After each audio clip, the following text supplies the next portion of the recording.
Alright, in this video I'm going to teach you some quick tips and tricks of how to use Qualtrics and demonstrate a few of the questions. So we'll start with some of the basics. So go ahead and open up a browser and go to Qualtrics. I already have one open and I'm logged in.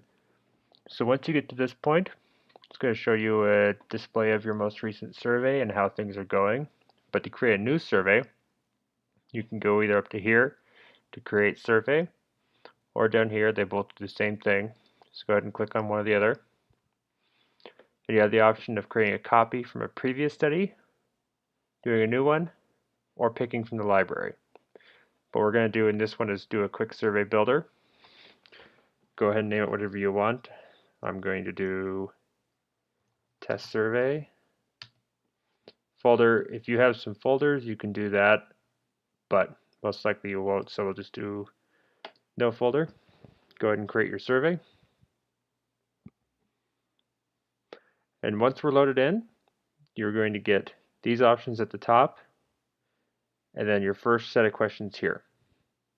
We can worry about this later. Right now we're just working on about the questions and how to build appropriate questions.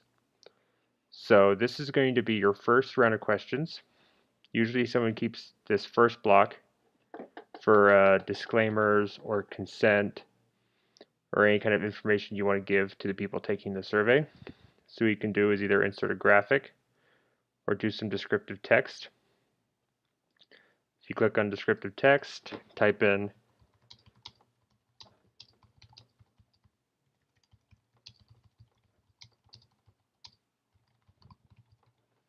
just something that provides information and gives them something to learn about the survey from.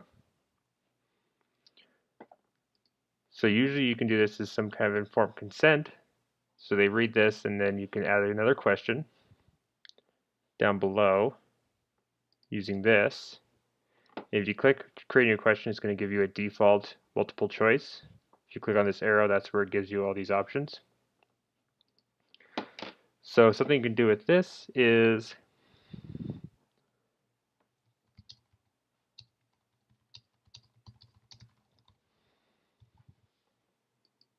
the good thing about Qualtrics is it recognizes pretty well and will give you yes or no options. So if we want to do some conditional formatting, what we can do is if you say yes, we can go over here into skip logic, and that loads up this. So we can do something like if they say no, if no is selected, then you skip to the end of the survey. And that gives you a confirmation that they're done and they can close the page. But if they click yes, you want to have them continue to take the survey. So what you can do is go down here and add a block, and that adds another set of questions. You can rename these to anything you want. And it just helps to make it easy to navigate and figure out where your questions are if you want to edit them or add new ones. So we'll start with some basic questions, some multiple choice. So you can go here, multiple choice, and that gives us just basic questions to work through. So depending on what your survey is going to be about, that'll depend on what you actually put in there. So in this case, just for demonstration, I'm going to put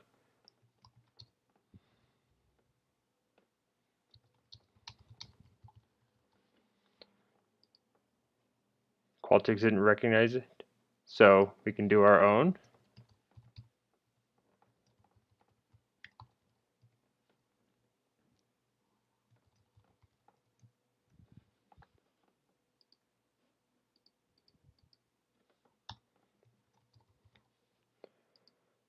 So now we have that, and you can select anything you want. And this is single answer multiple choice, so it's what the round icons mean.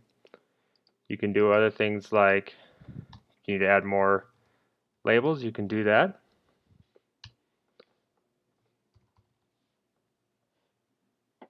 Or if you need to add another response, you can do that as well.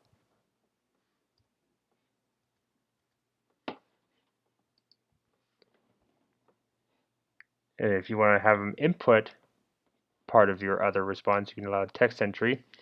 And then when they select other, then they can type their answer into this box down here.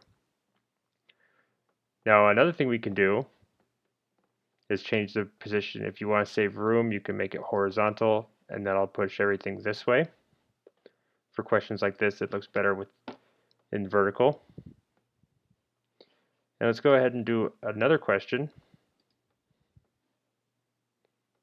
Another multiple choice. Say something like,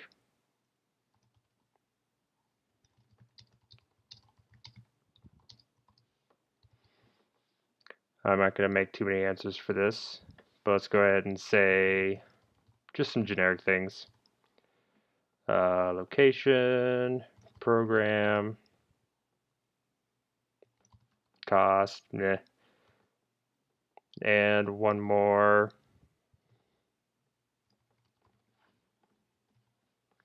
Now for a question like this, it's likely that someone can have multiple answers for a question like this. Maybe someone likes location and the program that's involved. So for this, what we can do is go over here and select multiple answer, and that turns all these icons into boxes, and these are check boxes, so you can click as many as you want in any combination. For questions like this, it's better to keep them single clicks because it's not possible for someone to be a freshman and a sophomore at the same time, so that's why you want to be one or the other. These items are mutually exclusive, and these items are not. So you have the opportunity to select all of them at once. So we can do some more questions. We'll do another multiple choice and show how well Qualtrics can pick up on things. So let's say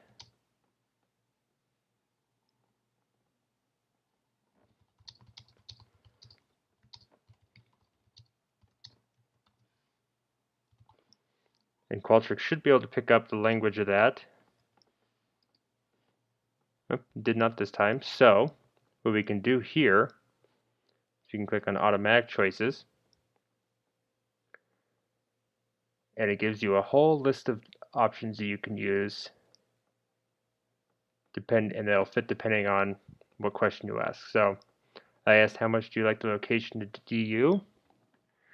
So we're looking for something along the lines of not very much or very much. And I'm not seeing one. So it's possible that you could just go here and say not at all,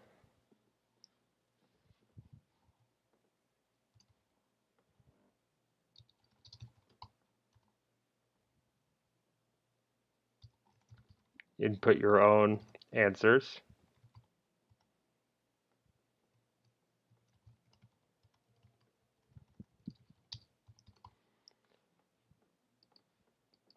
But if possible, it is totally okay if you want to use the automatic choices around here. Just gotta pick a question that fits.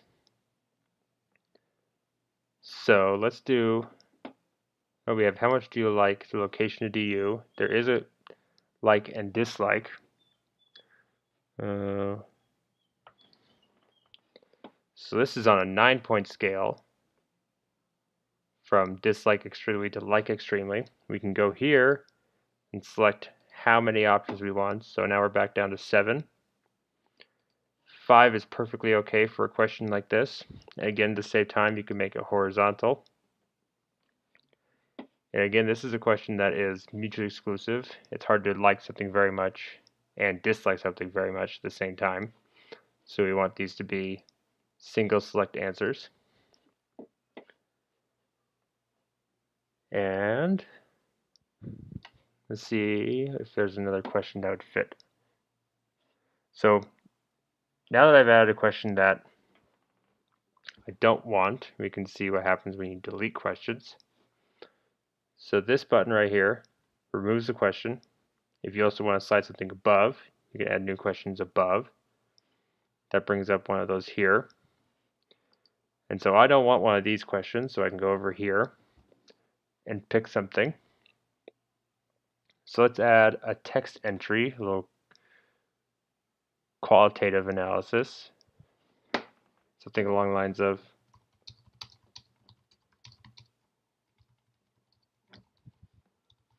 and this gives someone the opportunity to enter how much they want down here. If you think they need more room than a certain line, you can do multi-line, makes it bigger. Essay box, even bigger than that. Forms, which I don't use very often, and a password if you want to validate something. But a question like this, you can get away with a single line. And you can use questions like this to gain more insights about another question. So let's go down here and delete this one and show you where all those go. No, I didn't have anything, so let's delete this one. So now when you delete a question, it ends up in our trash and unused questions. You can go back down here and restore these, and it shows up to where it last was, in case you accidentally delete it. And I think that is going to be good for today. Those are some basic tools to use Qualtrics, and most of what you'll actually be using when you use Qualtrics. In the next video, we'll go over some more complicated questions and some examples of that. And then after that, we'll go into distribution and reading your results. Okay, have a good one and take it easy.